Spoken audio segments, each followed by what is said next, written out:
विद्यार्थी मित्र नमस्कार. इयत्ता 12वी कॉमर्स बुककीपिंग अँड अकाउंटन्सी या विषयातील third topic admission of a partner याच्यामधील जर्नल एंट्रीज आपण या व्हिडिओमध्ये पाहणार आहोत. Journal entries in respect of a revaluation of asset and liabilities. जे जुन्या पार्टनरशिप फर्मचा बॅलन्स शीट आपण या ठिकाणी इथे विचारात घेणार आहोत. Admission of a partner, transactions and journal entries. याच्यामध्ये पहिल्यांदा ॲक्युम्युलेटेड प्रॉफिट ऑर लॉस. तर ॲक्युम्युलेटेड प्रॉफिट ऑर लॉस याचा अर्थ आपण पाहणारच आहोत. पण ॲक्युम्युलेटेड प्रॉफिट थोडक्यात हा एक बॅलन्स शीट आपण लक्षात घेऊ. हा एक बॅलन्स शीट दिलेला आहे. त्याच्या लायबिलिटी साईडला कॅपिटल दिलेला आहे आनंद 1,35,000 रुपये, रोहित दिलेला आहे 75,000. आणि याच्या अगोदर आपण पार्टनरशिप फर्ममध्ये पाहिलं की प्रत्येक वर्षी येणारा जो नफा आहे तो नफा या पार्टनरला त्यांच्या प्रॉफिट शेअरिंग रेशोमध्ये वाटून दिला जातो. आता या बॅलन्स शीटमध्ये कॅपिटल नंतर एक दिलेला आहे रिझर्व्ह फंड दिलेला आहे 90,000. तर रिझर्व्ह फंड लायबिलिटी साईडला दिलेला आहे. ही काही बाहेरची देणी नाही, बाहेरचं देणं नाही आहे हे. याच्यानंतर दिलेले क्रेडिटर्स असतील, बिल्स पेबल असेल किंवा याच्यानंतर बँक लोन असेल, बँक ओव्हरड्राफ्ट असेल, आउटस्टँडिंग एक्सपेन्सेस वगैरे ती बाहेरची देणे. पण रिझर्व्ह फंड म्हणजे या फर्मने भविष्य काळात येणाऱ्या आर्थिक अडचणीला सक्षमपणे तोंड देता यावं म्हणून एक 90,000 रुपये अगोदरच्या नफ्यातून बाजूला काढून ठेवलेले आहेत की हा नफा त्याने पार्टनरला वाटलेला नाही. पार्टनरला वाटून न देता तसाच रिझर्व्ह ठेवलेला आहे. पण याला ॲक्युम्युलेटेड प्रॉफिट असं या ठिकाणी म्हणतात. म्हणजे या बॅलन्स शीटमध्ये दिलेला रिझर्व्ह फंड आहे तो ॲक्युम्युलेटेड प्रॉफिट आहे, हा डिस्ट्रीब्यूट केलेला नाही. सर्वचा सर्व प्रॉफिट डिस्ट्रीब्यूट होत नाही, केला जात नाही. ठीक आहे, थोडा ठेवला जातो. मग ते रिझर्व्ह फंडच्या स्वरूपात असेल किंवा जनरल रिझर्व्ह म्हणून दिलेला असेल किंवा कदाचित प्रॉफिट अँड लॉस अकाउंट म्हणून सुद्धा दिलेलं असेल लायबिलिटी साईडला.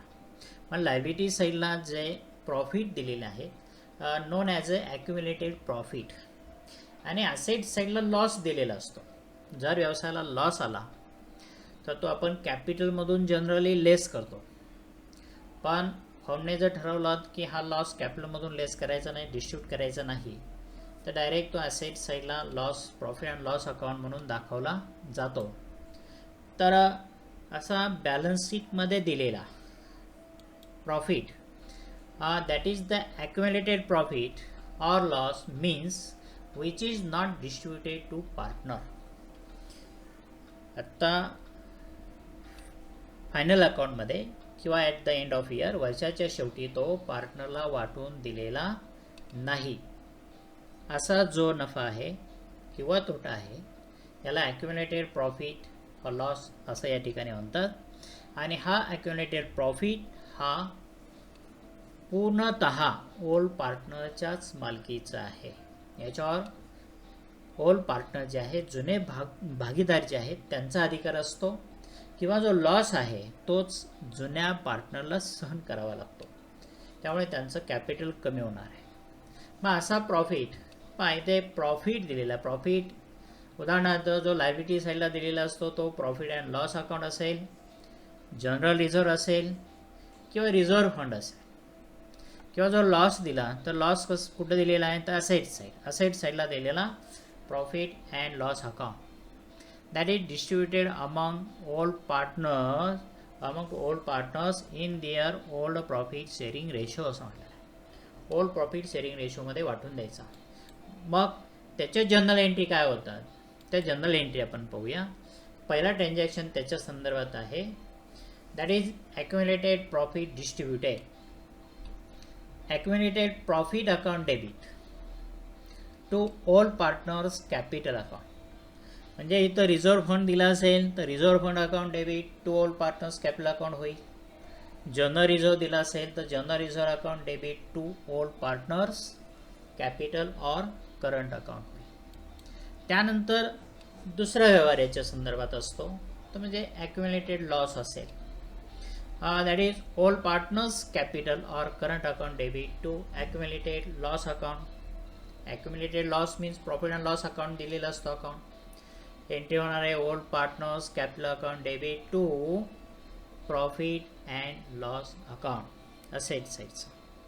म्हणजे इथे फक्त हे दोनच आयटम ॲक्युम्युलेटेड प्रॉफिट लॉसमध्ये विचारात घ्यायचे आहेत आणि तुम्हाला कुठेही सांगितलं जात नाही.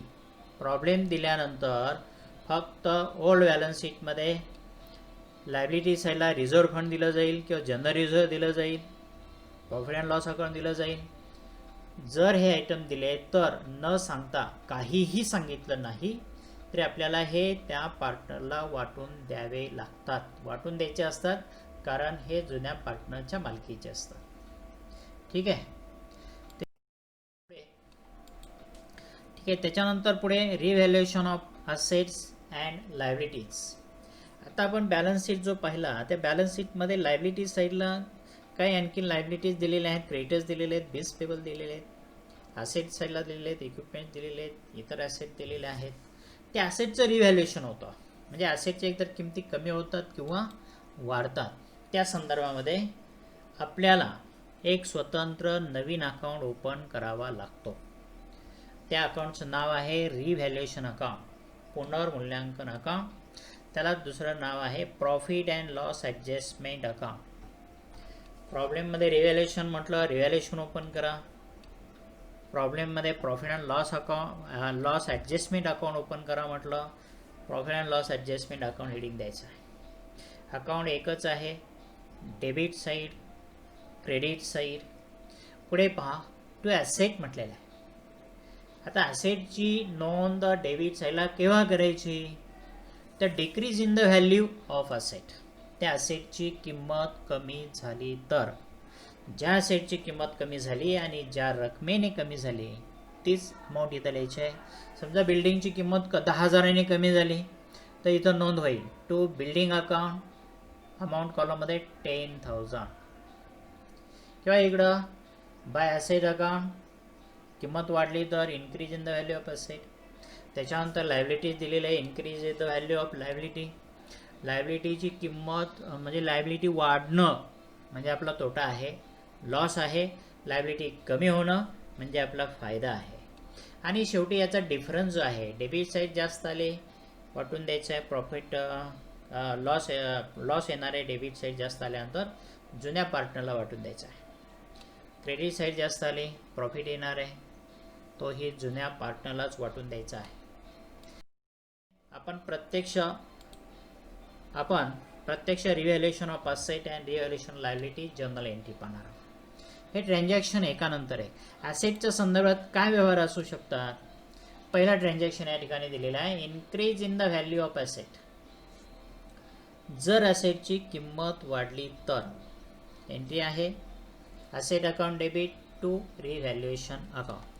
आता आपण रिव्हॅल्युएशन अकाउंट पहिला किंवा profit and loss adjustment account पहिला त्या पद्धतीने एंट्री. ॲसेटची किंमत तेवढी वाढणार आहे. त्याच्यानंतर सेकंड ट्रान्झॅक्शन आहे decrease in the value of asset. ॲसेटची किंमत कमी झाली तर लॉस आहे त्यामुळे रिव्हॅल्युएशन अकाउंटच्या डेबिट साईडला revaluation account means profit and loss account आणि प्रॉफिट अँड लॉस अकाउंटच्या डेबिटला आपण लॉसच दाखवतो. That is to asset account अशी नोंद होणार आहे. रिव्हॅल्युएशन अकाउंटच्या डेबिट साईडला एंट्री लक्षात ठेवा revaluation account debit to asset account. ॲसेटची किंमत आपण कमी केली. ॲसेटवर डेबिट बॅलन्स असतो. डेबिट दिलं तर आणखीन किंमत वाढते, क्रेडिट दिलं तर किंमत कमी होते. त्याच्यानंतर तिसरी ट्रान्झॅक्शन असं आहे की unrecorded asset valued. Unrecorded asset valued at the time of admission of a new partner, which asset is not shown in the old balance sheet. म्हणजे जो तुम्हाला बॅलन्स शीट दिलेला आहे त्या बॅलन्स शीटमध्ये अशी ॲसेटच दिली नाही, दाखवलीच नाही, पण ती ॲसेट त्या फॉर्मकडे होती. त्या फॉर्मचं आता काय केलेलं आहे व्हॅल्युएशन केलेलं आहे. समजा या ठिकाणी एखादी जुनी कुठली मशिनरी असेल. आता जुनी आहे पार्टनरच्या मालकीची आहे. पार्टनर नको म्हटले असेल दाखवायला पण आता ॲडमिशन आहे म्हटल्यानंतर जुन्या असेटच्या किमतीसुद्धा भरपूर असतात मोठमोठ्या व्यवसायामध्ये, आणि मग असेटच्या किमती अशा विचारात घेतल्या जातात की ज्या कागदावर आणल्या जातात, म्हणजे बॅलन्स शीटला त्याची नोंद केली जाणार आहे.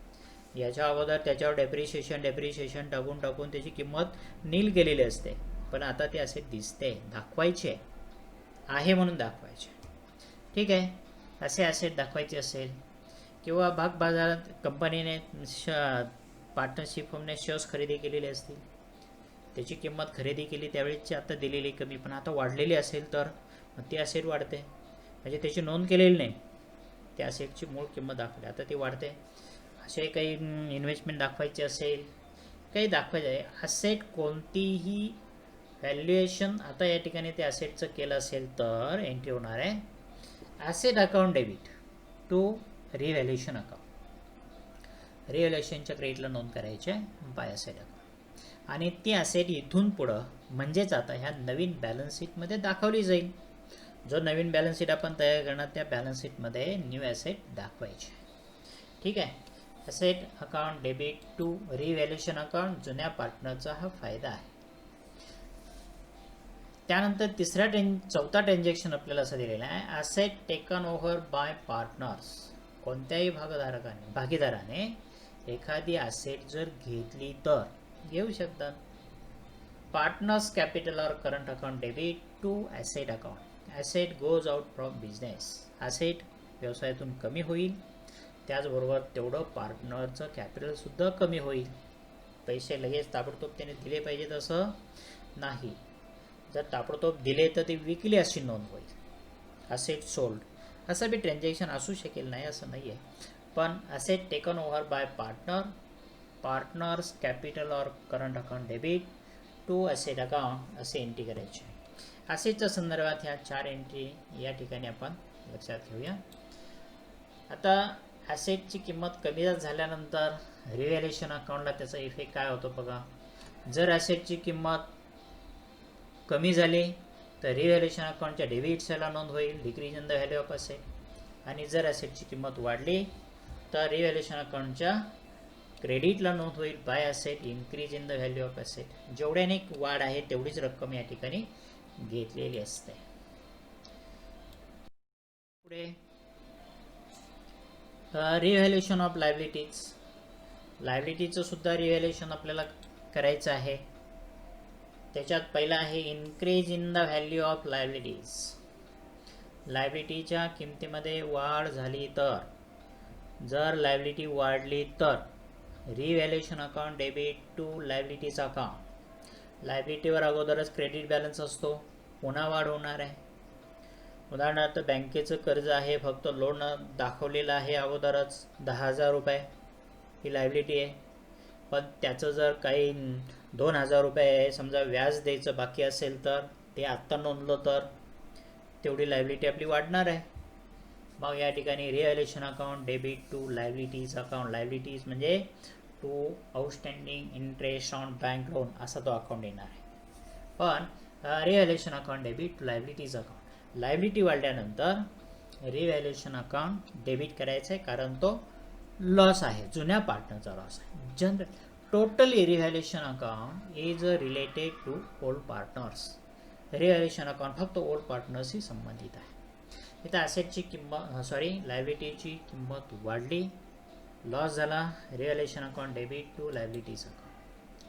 त्यानंतर second transaction in respect of liabilities, decrease in the value of liabilities. Liabilities कमी झाली तर जुन्या पार्टनरचा फायदा आहे. Liabilities account debit to revaluation account. रिव्हॅल्युएशनच्या क्रेडिटला नोंद करायची आहे, बाय लायबिलिटीज म्हणून होऊ शकतं. क्रेडिटर्स, ठीक आहे, क्रेडिटर्सवर आता डिस्काउंट मिळाला तर, ज्यांच्याकडून उधारीवर फार वर्षापूर्वी माल खरेदी केलेला आहे, गेल्या वर्षात माल खरेदी केला आहे, त्यांना रक्कम देणं बाकी आहे, ते जर म्हणले ठीक आहे डिस्काउंट घ्या, ची रक्कम द्या, लायबिलिटीज अकाउंट डेबिट, लायबिलिटी कमी होत आहे, liabilities account debit to revaluation account असे एंट्री करायचे रिव्हॅल्युएशनच्या क्रेडिटला. त्यानंतर तिसरा ट्रान्झॅक्शन असेल त्या संदर्भात अनरेकॉर्डेड लायबिलिटीज व्हॅल्यू. अगोदर लायबिलिटी दाखवलीच नाही आणि आता व्हॅल्युएशन केलं, जसं मग अशी उदाहरण दिलं इंटरेस्ट ऑन लोन, आता या ठिकाणी रिव्हॅल्युएशन झालं म्हणजे तेच आहे, लॉस आहे. एंट्री सेम आहे, सेकंड आणि फर्स्ट आणि थर्ड. लायबिलिटी वाढली काय आणि लायबिलिटी नव्याने निर्माण केली काय, दोन्हीचा अर्थ एकच आहे. Revaluation account debit to liabilities account असे एंट्री होईल. त्यानंतर फोर्थ आहे that is liabilities taken over by partner. जर पार्टनरने लायबिलिटी घेतली असेल म्हणजे लायबिलिटी देण्याचं मंजूर केलं असेल. असू शकतं जुनी फर्म आहे, जुन्या फर्ममध्ये एखादा पार्टनर आहे, त्या पार्टनरच्या मिसेसचंच लोन दाखवलेलं आहे समजा. आता ते लोन जर नवीन पार्टनर ॲडमिट झाल्यानंतर तो पार्टनर म्हणला माझ्या मिसेसचं लोन मी देतो, तर त्याच्या कॅपिटल अकाउंटला ते ट्रान्सफर करायचं आहे, त्याचा कॅपिटल बॅलन्स वाढेल. Liabilities account debit to partners capital of current account. याच्यानंतर ती रक्कम लायबिलिटी साईडला राहणार नाही किंवा तो अकाउंट लायबिलिटी साईडला राहणार नाही. पार्टनर ती लायबिलिटी द्यायला तयार आहे, व्यवसायाची लायबिलिटी राहत नाही. साधारणतः लायबिलिटीमध्ये होणारे जे बदल आहेत त्याचा इफेक्ट रिव्हॅल्युएशन अकाउंटला बघा. जर लायबिलिटीमध्ये वाढ झाली तर जुन्या पार्टनरचा तोटा आहे, डेबिट साईडला त्याची नोंद होईल. Liabilities account increase in the value of liabilities. आणि जर लायबिलिटी कमी झाली तर फायदा आहे, decrease in the value of liabilities, credit साईडला त्याची नोंद होईल. त्यानंतर सर्व नोंदी आपल्या पूर्ण झाल्या. क्लोजिंग ऑफ अकाउंट्स, अकाउंट आपल्याला क्लोज करायचे आहे. तत्पूर्वी याच्या अगोदर एक ॲडजस्टमेंट दिली जाते, कॅपिटल अकाउंट ॲडजस्टमेंट. मग सर्व नवीन पार्टनरचे capital account new profit sharing रेशोमध्ये ॲडजस्ट करावे लागतात. त्याच्या जर काही नोंदी दिल्या तर त्या करून घ्यायच्या, सोप्या नोंदी आहेत. नवीन पार्टनरने कमी रक्कम पडलेली आणली तर, किंवा जुन्या पार्टनरने व्यवसायात कॅपिटल ॲडजस्ट करण्यासाठी रक्कम जर आणली तर cash account debit to old partners capital account entry होईल. जादाची रक्कम त्याला द्यावी लागली तर old partners capital account debit to cash account. सोप्या एंट्री आहेत. प्रॉब्लेम सोडवताना त्याचा आणखी विचार करायचा आहे. इथे आता हे सर्व रेकॉर्ड पूर्ण झाल्यानंतर क्लोजिंग ऑफ रिव्हॅल्युएशन अकाउंट. पहिल्यांदा रिव्हॅल्युएशन अकाउंट क्लोजिंग करायचं आहे. Closing of profit and loss adjustment account. Closing करताना एकतर डेबिट साईडची बेरीज जास्त येईल किंवा क्रेडिट साईडची बेरीज जास्त येईल. डेबिट साईड आणि क्रेडिट साईडची बेरीज सारखीच आली तर नो प्रॉफिट नो लॉस.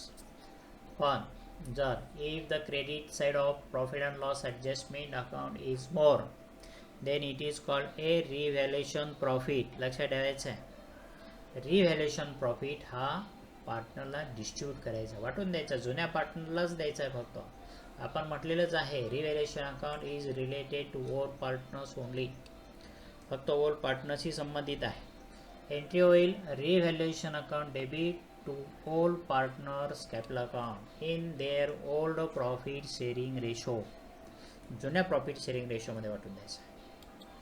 त्याच्यानंतर याच्या विरुद्ध असणार आहे, that is revaluation loss distributed. Revaluation loss means debit side of revaluation account is more than the credit side, किंवा that is the difference of balance of debit side of a revaluation account is called a revaluation loss.